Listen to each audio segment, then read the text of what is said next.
Assalamualaikum warahmatullahi wabarakatuh. Hamdan wa syukran lillah nahmaduhu wa nasta'inuhu wa nastaghfiruh wa na'udzu billahi min syururi anfusina wa min sayyiati a'malina. Man yahdihillahu fala mudilla lahu wa man yudlil fala hadiyalah.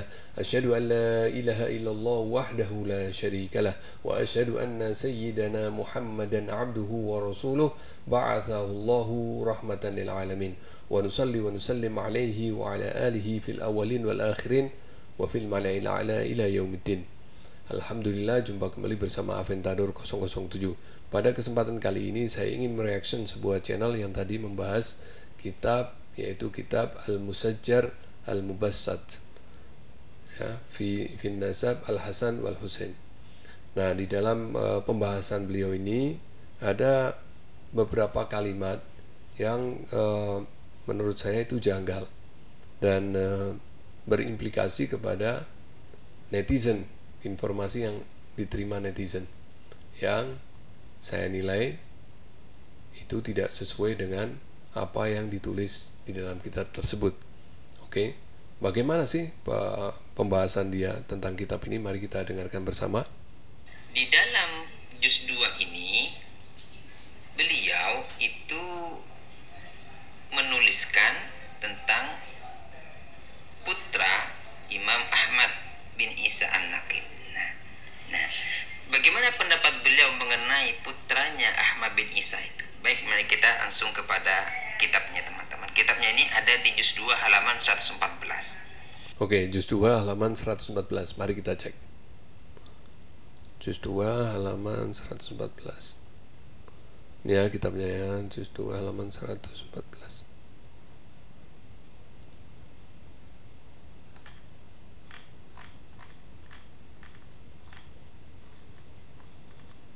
Oke, udah ketemu ya, halaman 114.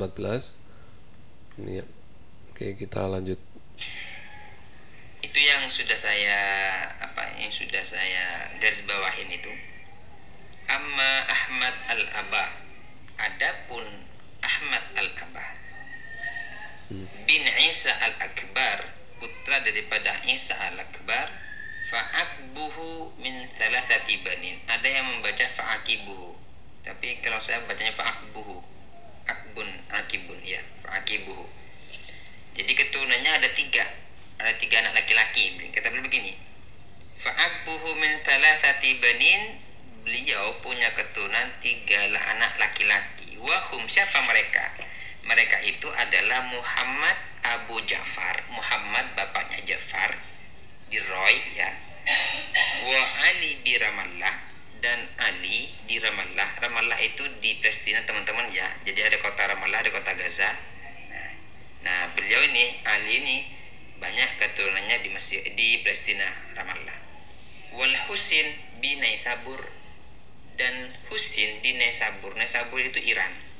Nah, di sini dengan kalimat seperti ini beliau mengatakan bahwasannya fa'akbuhu atau fa'akibuhu min teratiban itu menunjukkan bahwasannya beliau sepakat secara ahli nasab, mungkin seperti itu ya. Menurut pakar nasab sebelumnya juga mengatakan seperti itu, bahwasannya keturunan Ahmad bin Isa itu hanya 3 sebagaimana. Nah, ini nggak benar, nggak ada kata-kata beliau mengatakan keturunannya hanya 3. Nggak ada itu. Ini kalimat hanya 3 ini adalah kalimat pribadi dari si pembicara tadi yang disisipkan seolah-olah itu adalah kata-kata dari penulis buku ini.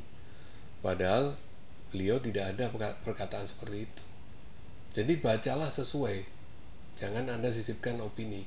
Bacalah Anda sesuai yang ada di kitab. Jadi penulis kitab ini kemungkinan juga menukil letterluck dari kitab Sajaratul Mubarakah, karena ini persis letterluck seperti yang tertera dalam kitab Sajaratul Mubarakah ya.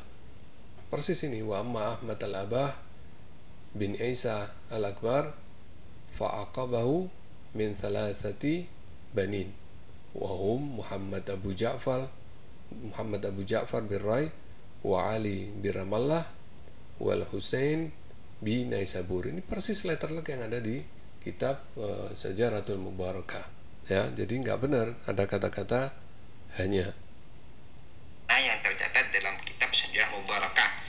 Sepertinya beliau ini sepakat dengan pernyataan Al-Imam Fakhrul Razi dalam kitabnya Asy-Syajarah Al-Mubarakah, bahwasannya putra daripada Ahmad bin Isa An-Naqib itu yang masyhur hanya 3. Ya, yang masyhur hanya 3, Muhammad, Ali, Husin. Dan sepertinya juga dalam kitab Ar-Raudul Jali fi Ansabi Bani Alawi, karangan daripada Al-Murtada Az-Zabidi, ya, beliau juga mengatakan hada mattafaqa alaihi nasabun min Abi Ahmad bin Isa. Jadi beliau menjelaskan tentang keturunan Ahmad bin Isa, ya, dari jalur Muhammad, ya, dari Muhammad, dan sampai keturunannya banyak, ada di Mesir, ada di Baghdad, ada di di Basra, dan itu beliau mengatakan ini yang sepakat. Jadi yang disepakati oleh para ahli nasab terdahulu ya ini keturunan Ahmad bin Isa. Adapun Abdullah sebagaimana yang dikatakan oleh Al-Imam Murtada Az-Zabidi dalam kitabnya itu adalah kalimat susulan yang menunjukkan bahwasanya itu di luar kesepakatan para ahli nasab terdahulu, kan begitu ya. Nah,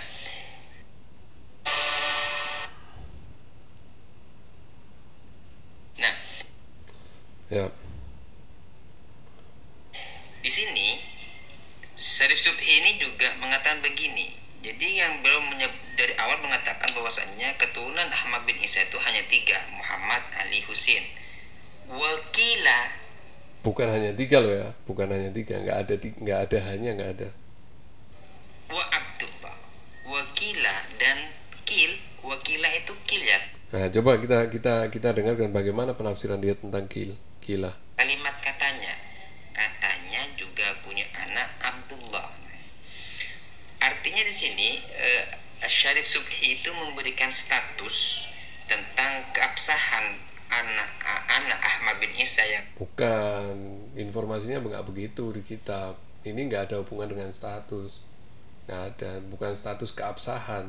Tetapi beliau menginformasikan kepada pembaca, beliau penulisnya ini Syarif Subki ini menginformasikan kepada pembaca bahwa ada ulama yang mengatakan bahwa Imam Ahmad juga punya anak namanya Abdullah. Nah itu nanti pada kelanjutannya nanti ada informasi itu. Yang informasi ini nggak dibacakan oleh pembicara tadi. bernama Abdullah itu lemah. Kenapa? Karena beliau mengatakan wakil. Nggak ada lemah. Dan katanya wakil itu kalimat katanya. Jadi dalam ilmu ya, dalam kategori ilmu fikih itu kan dikatakan ada mu'tamad, ghairu mu'tamad, ada soheh, ada kolso, ghairu soheh, ada kilan gitu. Jadi statusnya kalimat kila itu berarti lemah. Nah, di sini berarti itu penafsiran dia sendiri. Syarif Subhi, ketua Lejnah Pentahqiqan Nasab Mesir, Naqaw Mesir ini memberikan status bahwasanya nama Abdullah itu di bawah soheh atau bisa dikatakan lemah. Meskipun beliau jelas di dalam kitabnya itu tetap mencatat nama Abdullah dan keturunannya di kitab ini tetap dicatat, dan beliau juga menyertakan mungkin beliau juga menyadur dari kitab Tuhfatul Thalib, di mana beliau juga mengatakan bahwasanya menurut ulama ahli Yaman Hadramut seperti Ibnu Samura, Al-Jundi, dan Al-Awaji, ya beliau juga ngambil dari pendapat-pendapat itu. Artinya diambil dari keterangan pada abad ke-8, kan gitu ya, di abad ke-8.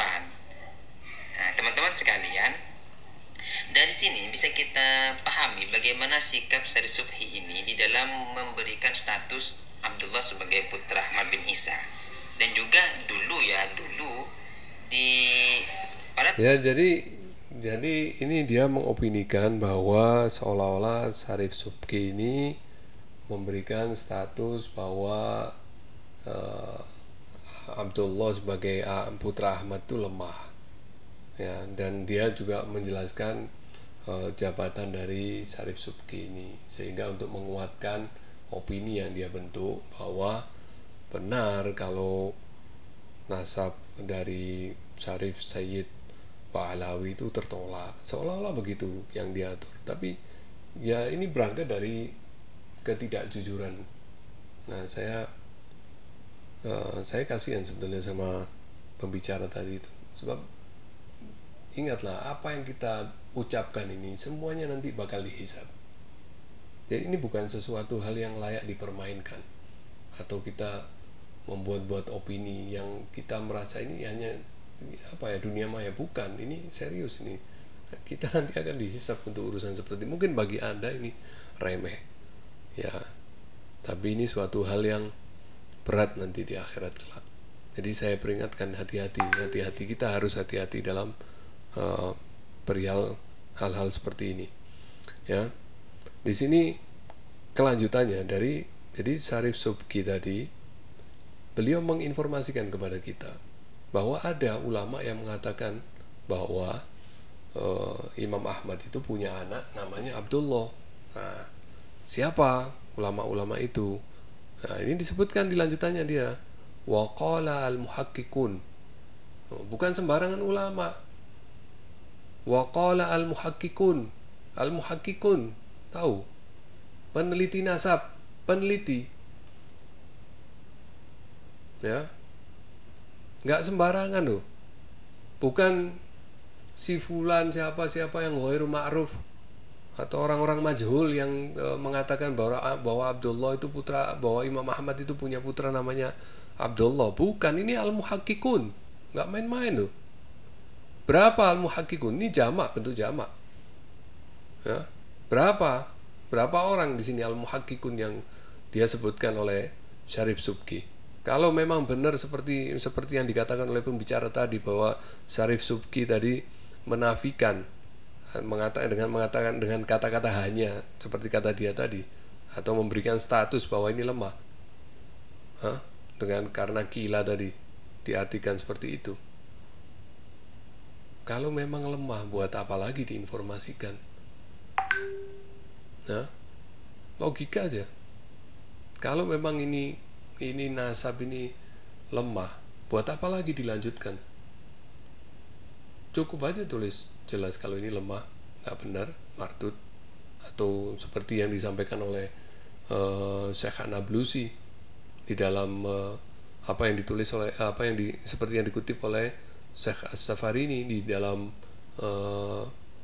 muqaddimah kitab Abna'ul Imam fi Misra wal Syam Al-Hasan wal Husain. Di situ jelas Syekh As-Safarini dalam muqaddimah itu dia mengutip surah dari gurunya Syekh An-Nablusi, di mana Syekh An-Nablusi itu menafikan, jelas-jelas menafikan bahwa Syekh Abdul Qadir Jilani itu dzurriyyah Rasulullah. Ya. Dia menafikan baik itu dzurriyyah dari jalur Al-Hasan maupun Al-Husain. Dia jelas mengatakan kilahuma ghairu sahih. Nah, ini enggak ada kata-kata seperti itu. Dia enggak ada kata-kata mengatakan bahwa ini lemah, ini enggak punya anak namanya, enggak ada nama seperti itu. Kata-kata seperti itu enggak ada. Opini yang sebetulnya ini opini dari pembicara tadi yang disisipkan di sini, seolah-olah penulis kitab itu berkata seperti itu. Nah, saya lanjutkan ya. Di sini jelas Syarif Subki menulis waqala al-muhakkikun, para peneliti nasab, min ahlil Yaman, ya, wa Hadramaut. Jadi peneliti nasab dari Yaman dan Hadramaut. Kal Imam, dia sebutkan banyak loh.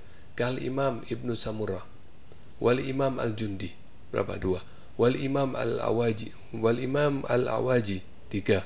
Wal Imam Husain bin Abdurrahman Al-Ahdal, 5. Wal Imam Ibni Abil Hub At-Tarimi, 6. Wal Imam Fadil bin Muhammad At-Tarimi, 7. Wal Imam Muhammad bin Abi Bakar bin Ibadil Syami, 8. Wa Syekh Fadil bin Abdullah Asy-Syajari, 9. Wal Imam Abdurrahman bin Hasan, ya, 10. 9 atau 10. Ini para muhakkikun tadi mengatakan, ya, kan tadi dikatakan waqala al-muhakkikun. Jadi para muhakkikun tadi 9 orang ini mengatakan bahwa kharaja Sayyid Syarif Ahmad bin Isa wa ma'ahu waladahu Abdullah. Jadi Imam Ahmad ini hijrah. Imam Ahmad bin Isa ini hijrah bersama anaknya yang bernama Abdullah dan jami' minal aulad, dan bersama banyak anak di situ, jami'.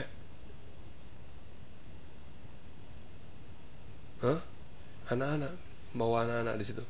Wal qarabat, dan keluarga, wa ashab, dan sahabat-sahabatnya juga, wal khaddam, dan pembantu-pembantunya juga, min Basrati fil Iraqi ila Hadramaut, dari Basrah Irak ke Hadramaut.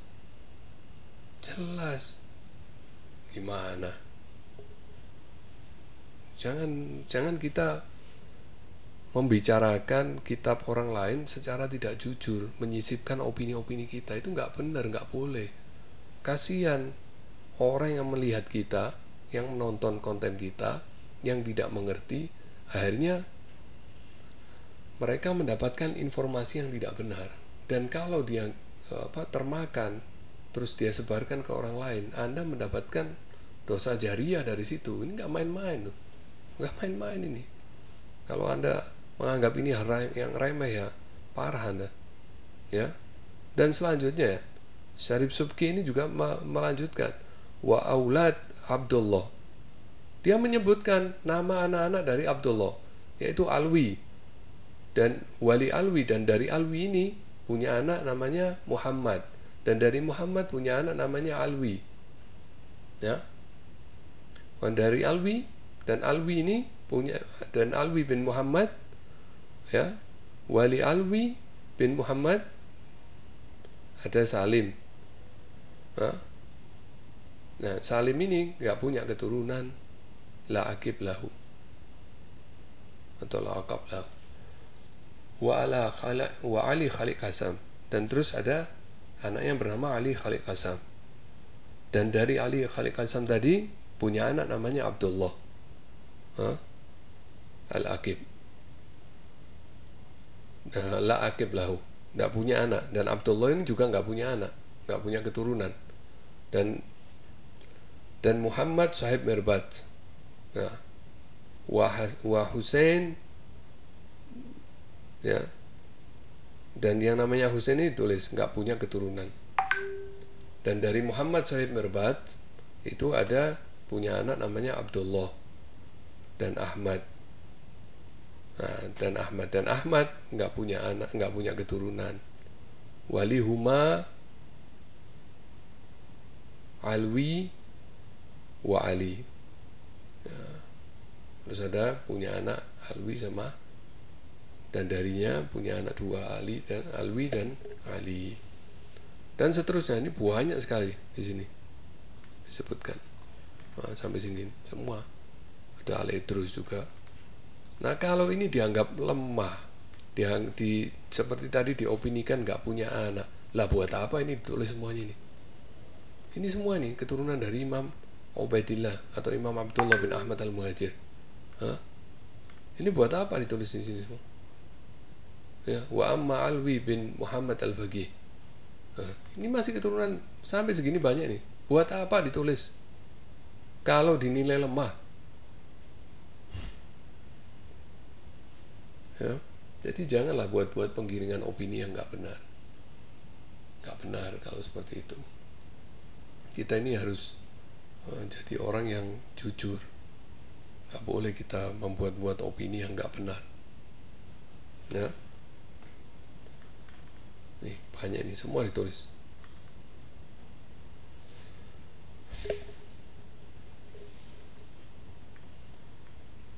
Jadi begitu teman-teman. Jadi miris sekali.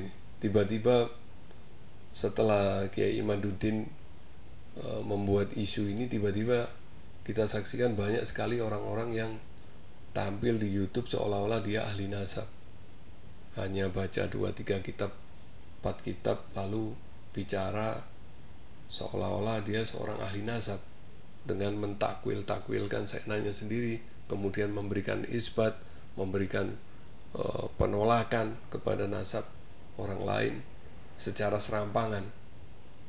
Nah, harusnya gini loh, kalau memang niatnya itu baik, berangkat dari hati yang bersih, dari pikiran yang bersih, ingin membuat suatu kajian ilmiah, ya lakukan kajian ilmiah dengan metodologi yang ilmiah, bukan hanya berdasarkan 2 kitab. Bukan hanya berdasarkan 2 kitab, Tahdzibul Ansab dan Sajaratul Mubarakah. Ingat, yang dibicarakan ini bukan satu orang di zaman ini, tetapi seorang imam besar, putra dari seorang imam besar, yang anak keturunannya saat ini sudah mencapai puluhan juta orang, tersebar di banyak negara di dunia ini.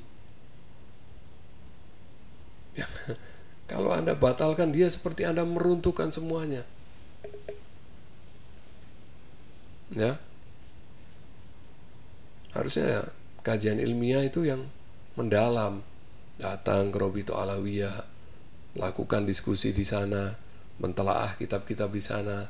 Kemudian mungkin kalau kurang puas, dia pergi mungkin mengunjungi makam tertua dari Mbak Alawi di Indonesia, siapa yang pertama datang ke Indonesia, siapa keluarganya, diwawancarai. Kemudian napak tilas sampai ke Tarim sana, ke Hadramaut, meneliti kitab-kitab nasab di sana, diskusi dengan ulama-ulama ahli nasab di sana, terus napak tilas sampai ke Basrah sana. Baru kemudian Anda bukukan hasil dari riset itu baru bisa dikatakan riset ilmiah. Kalau seperti itu baru Anda bukukan, nah baru Anda angkat ke umum. Ya, kita bisa menerima bahwa itu semua adalah sebuah hasil dari sebuah kajian ilmiah. Tapi kalau begitu aja, cuman dari 2 kitab dan pernah diuji oleh ulama mana juga nggak ada, pernah disampaikan ke ulama siapa juga nggak pernah. Dan yang melakukan kajian yang katanya kajian riset ilmiah tadi, yang katanya itu Kiai Imaduddin, juga nggak ada riwayat pernah belajar ilmu nasab, tapi dia sudah bisa menolak nasab. Makan aneh. Kalau orang misalnya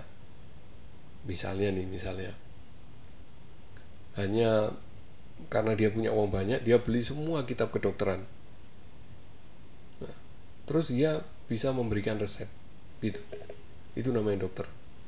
Kan nggak begitu, harus belajar dulu.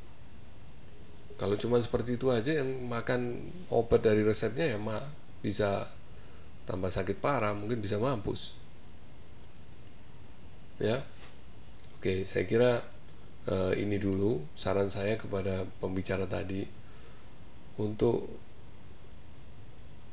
tidak lagi melakukan hal yang seperti itu, nggak terpuji. Ingat, apa yang kita ucapkan itu nanti akan dihisab oleh Allah Subhanahu wa Ta'ala. Kalau yang Anda bicarakan itu benar, masih mending. Kalau salah bagaimana? Sementara kesalahan Anda diikuti oleh banyak orang, dosa jariah bagi Anda. Ingat. Oke. Wabillahi taufiq wal hidayah wal afu minkum. Wassalamualaikum warahmatullahi wabarakatuh.